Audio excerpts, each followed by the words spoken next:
আমাদের নাম ব্যবহার করে বিভিন্ন চাঁদা চাওয়া হচ্ছে বিভিন্ন জায়গায় এবং সিগনেচার নকল করে বিভিন্ন জায়গায় মামলা দেওয়া হচ্ছে। বৈষম্য বিরোধী ছাত্র আন্দোলনের সমন্বয়ক হাসানাত আব্দুল্লাহ বলেছেন, আমাদের নাম ব্যবহার করে অনেক জায়গায় চাঁদাবাজি করা হচ্ছে, স্বাক্ষর নকল করে মামলা দেওয়া হচ্ছে। এগুলোর সঙ্গে আমাদের কোনো সংশ্লিষ্টতা নেই।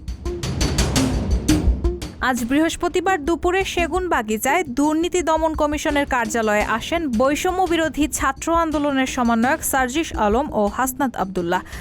তারা দুদক চেয়ারম্যানের সঙ্গে সাক্ষাৎ করেন। পরে তারা গণমাধ্যমের সঙ্গে কথা বলেন। আমরা আজকে দুদকের কাছে এসেছি, আমরা এইরকম খবর পেয়েছি আমাদের নাম ব্যবহার করে অসুধ উপায়ে সুবিধা নেওয়ার চেষ্টা করা হয়েছে। সমন্বয়ক সার্জিস আলম বলেন, আমরা দুদককে বলেছি গত 16 বছর এই ফ্যাসিস্ট সরকার যাদের পছন্দ হয়নি তাদের মিথ্যা মামলা দিয়ে হয়রানি করেছে। কারো পরিবার নিয়ে সমস্যা হয়েছে, মিথ্যা মামলা দেওয়া হয়েছে, কারো জমি জমা নিয়ে সমস্যা হয়েছে, মিথ্যা মামলা দেওয়া হয়েছে।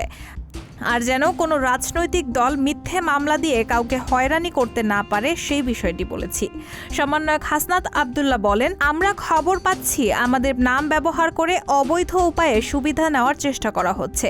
তাদের আইনগত কোনো এখতিয়ার নেই কাউকে সুবিধা দেওয়ার বা নিজেরা সুবিধা নেওয়ার। যে আমাদের লিগ্যাল কোনো অথরিটি নেই বা আমাদের নাম ব্যবহার করে বিশেষ কোনো সুযোগ সুবিধারও এখতিয়ার আমরা রাখি না। আমরা কাউকে বিশেষ কোনো সুযোগ সুবিধা দেওয়ারও আমরা এখতিয়ার রাখি না। দুদকের আইন অনুযায়ী চলবে বলে মন্তব্য করেন হাসনাত আব্দুল্লাহ। তিনি বলেন, তাদের নাম ব্যবহার করে কেউ যাতে অসাধু উপায়ে কোনো সুবিধা না নিতে পারেন এই বিষয়টি স্পষ্ট করতে দুদকে এসেছেন। এদিকে দুপুরে দুদক কার্যালয়ের সামনে সংস্থাটির চেয়ারম্যান মোহাম্মদ মঈনুদ্দিন আব্দুল্লাহর পদত্যাগের দাবিতে মানববন্ধন করেছেন কয়েকজন। রায়হানা মুন, সবার কথা।